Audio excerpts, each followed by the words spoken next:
By the time I feel like I can breathe again, the candles have burned down to stubs, and the moon has risen high in the autumn sky. When I find the courage to draw back and meet her gaze, there's no mistaking what I see in her eyes.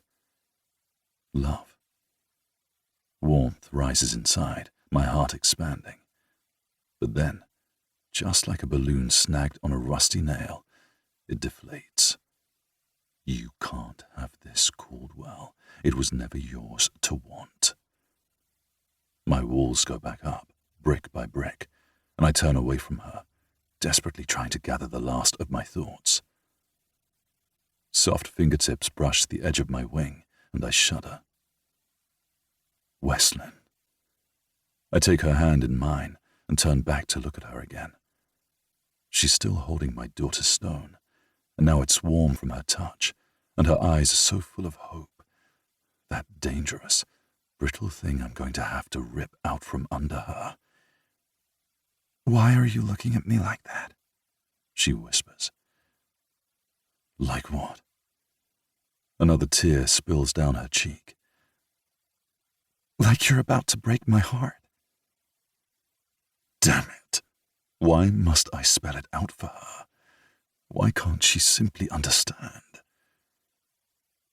You've brought so much happiness to this home, I say. I've told you as much. And you resent it? Yes.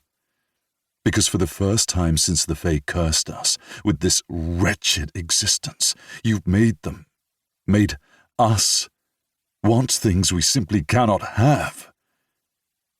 No, you only think you can't have it because you're still punishing yourself for the sins of a dark Fae murderer. That's not... I take a deep breath and try again. On the day Varric slaughtered my family, my heart turned to stone, literally and figuratively. I thought I'd made peace with that, not with their deaths, never, but with my existence as an immortal gargoyle, my burden, and what it meant to carry it in a city filled with men even more corrupt than the Wintermoon Fae.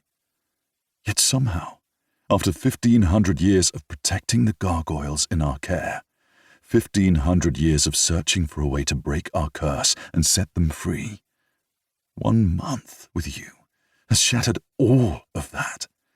The others have forgotten what it means to be cursed in this way, forgotten that we are not allowed to live as mortals anymore, to love as mortals.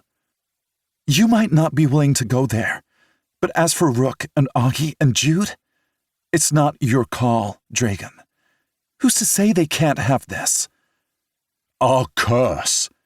It was never meant to be eternal. Varric didn't intend for his guardians to live this long, even as immortals. He underestimated how long humanity would cling to its realm. That's the only reason the 4 of us still linger. The curse, eventually, will run its course, and we will turn to stone just like all the others. I don't know why we're even talking about this. We're going to break the curse, Dragon. We've already opened the codex, and now we're transcribing it. We're so close to finding that unmaking spell. I know it. Westlyn. I run my thumb along her palm, my touch as soft as my voice. What do you suppose happens when we break the curse? You're free. That's what we're working toward, right? That's our end game. Freedom. Freedom, yes. And what do you think that means for your gargoyles? I guess I don't know. I figured once we broke the curse, you'd turn back into mortal men. The men you were before the curse. Which would mean you'd die eventually. But you could live out the rest of your days in this timeline as humans with me. There won't be any more days to live out.